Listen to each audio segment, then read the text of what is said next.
ఎడారిలో సెలయేర్లు జూలై 30. గిన్నెడు చన్నీళ్లు మాత్రము. మత్తయి సువార్త 10:42. ఈ ప్రపంచంలో మనం బ్రతికేది ఒక్కసారే. నేను చేయదలుచుకున్న ఏ మంచి పనైనా, ఏ మనిషి కోసం, ఏ ఆత్మ కోసం చేయాలనుకున్న ఏ రకమైన సేవ అయినా, ఏ జంతువు పట్ల చూపదలుచుకున్న కరుణైనా ఇప్పుడే చేయాలి. దాన్ని నిర్లక్ష్యం చేయకూడదు, వాయిదా వేయకూడదు. ఎందుకంటే ఈ దారి వెంట మళ్ళీ రాము కదా. నువ్వేం చేసావన్నది కాదు, చేయకుండా విడిచిపెట్టిందేమిటి. నీ జీవన మలి సంధ్యలో నాలో మంట పెట్టి మదన పెడుతున్నది ఇదే.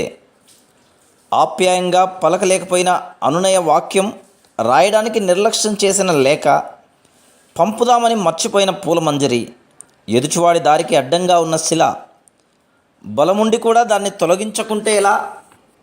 హృదయ వేదనలో ఉన్నవాడికి ఓదార్పుగా ఒక్క మాట చెప్పలేదు. ఆప్యాయత, ఆత్మీయత, ఓ శీతల స్పర్శ. చేతనై ఉండి కూడా తీరిక లేదు. చిన్న చిన్న పనులు చేయడం మానేశావు. జీవితకాలం స్వల్పమే, కష్టాలు కన్నీళ్ళు అధికమే. నీలోంచి జాలి కదలి రానంటోంది. కాలం తరలిపోతుంది. నువ్వేం చేశావన్నది కాదు, చెయ్యకుండా విడిచిపెట్టింది ఏమిటి. నీ జీవన మలిసంధిలో మనసులో మంటబెట్టి మదన పెడుతున్నది ఇదే. Praise the lord.